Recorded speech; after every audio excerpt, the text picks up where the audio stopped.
सच्चिदानंद सद्गुरु साईनाथ महाराज की जय। ओम साईराम। मित्रों, आज का ब्लॉग आप सभी हमारे शाही परिवार के लिए बहुत ही विशेष लाभकारी और कल्याणकारी है, क्योंकि आज के ब्लॉग में हम अपने शाही परिवार के लिए एक बहुत ही विशेष उपाय लेकर के आए हैं, जिसके माध्यम से आपके परिवार की दुख दरिद्रता निर्धनता तो समाप्त ही होगी और घर पर जो बुरी बाधाएं होंगी, बुरी नज़र होगी, वह भी समाप्त होगी और घर परिवार के भाग्य में वृद्धि होगी, सौभाग्यवर्धन होगा।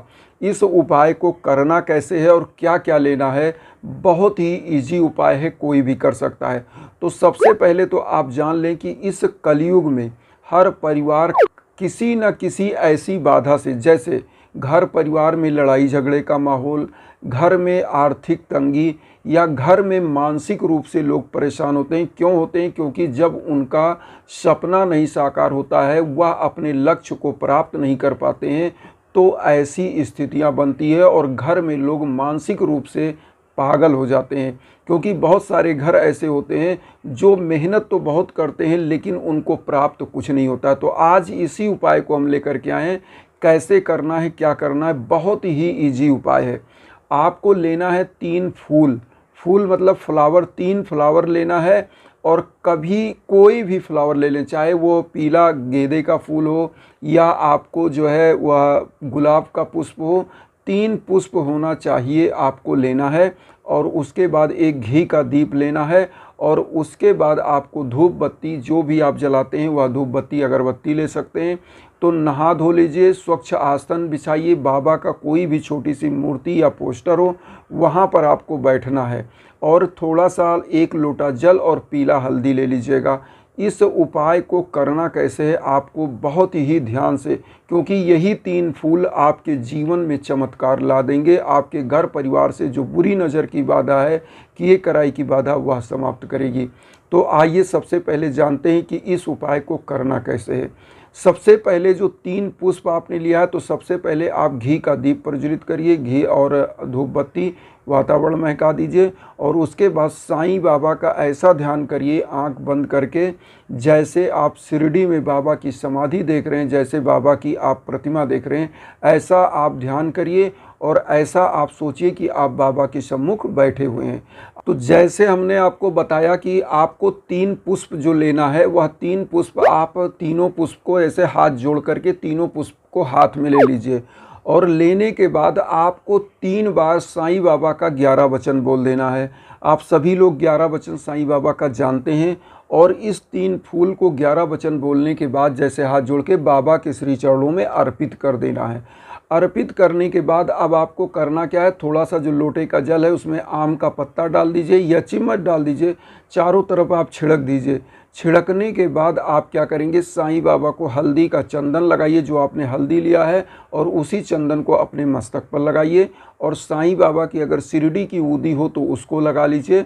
और साईं बाबा के सम्मुख अब आपको करना क्या है, आपको एक मंत्र का जाप करना है, ओम अनंत कल्याण गुणाय नमः। ओम अनंत कल्याण गुणाय नमः, जो हम आपकी स्क्रीन पर दे रहे हैं, इस मंत्र का जाप आपको करना है 108 बार।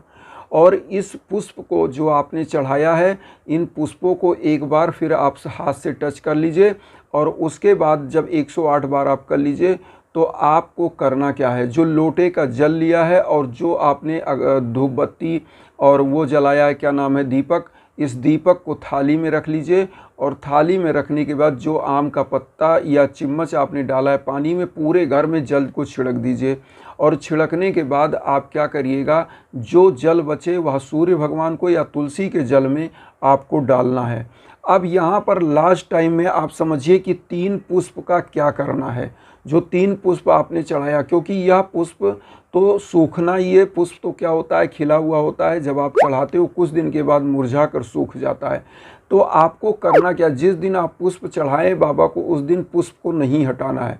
जैसे मान लीजिए यह उपाय तो बृहस्पतिवार को करना है, लेकिन आपको करना क्या, शुक्रवार को इस पुष्प को ले लेना है, बाबा के स्थान से उठा लेना है, बाबा के चरणों में प्रणाम करिए नहाने धोने के बाद और पुष्प को उठा लीजिए।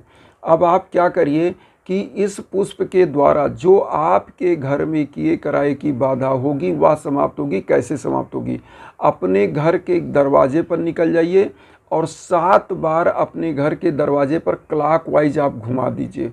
और घुमाने के बाद इस पुष्प को आपको ले जा कर के पीपल के वृक्ष के नीचे रख देना है। और वहाँ पीपल के वृक्ष में यह बोलना है, वहाँ पर आप 11 बार एक मंत्र का जाप कर दीजिएगा, ओम नमो भगवते वासुदेवाय नमः। इस मंत्र का जाप कर लीजिए, या ना भी कर पाते हैं तो कोई बात नहीं, वहाँ भगवान विष्णु का ध्यान करके माँ वैभव लक्ष्मी का यह बोल करके, प्रभु जो हमारे घर में दुख, दरिद्रता, निर्धनता या कोई भी किए कराई की बाधा है वह समाप्त करिए, और इस पुष्प को वहीं पीपल के वृक्ष के नीचे रख दीजिएगा। यही उपाय करना। और एक चीज़ आप जान लीजिए, पीपल का वृक्ष हिंदू परंपरा में सबसे पवित्र माना जाता है, और ऐसी मान्यता है 33 कोटि के देवता पीपल के वृक्ष में निवास करते हैं। भगवान कृष्ण ने गीता में कहा है कि वृक्षों में मैं वट वृक्ष हूँ, मतलब पीपल का वृक्ष हूँ। और पीपल का वृक्ष इसीलिए हिंदू परंपरा में कोई तोड़ता नहीं है, उखाड़ता नहीं है।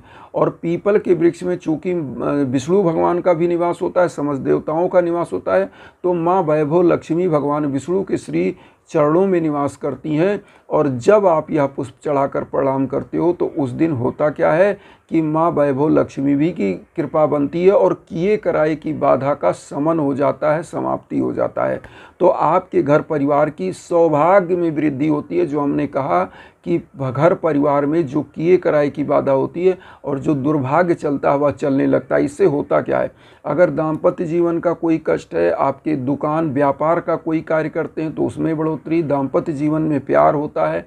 और उसके बाद सबसे बड़ा चीज़, अगर कोई बच्चा आपके घर में जॉब के लिए तैयारी कर रहा है, उसका दुर्भाग्य चल रहा है, नहीं सफल हो पा रहा है, बहुत मेहनत करने के बाद, एफर्ट करने के बाद, तो उसका भाग्य खुल जाता है। और घर परिवार में दिन दूना रात चौगुना तरक्की होती है, और 7 जन्मों तक दुख दरिद्रता घर में नहीं पटकता, क्योंकि साईं बाबा का ऐसा चमत्कारी यह 3 पुष्प होता है।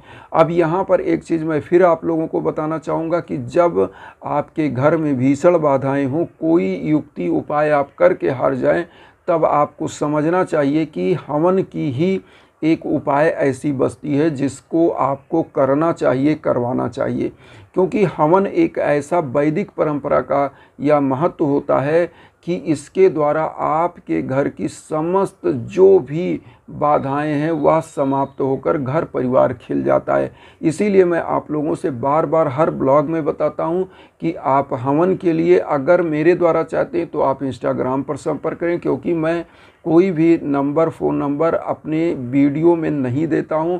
और अगर ऐसा कोई नंबर आता है तो वह मेरा नहीं है, सोच समझ कर उस पर कॉल करें।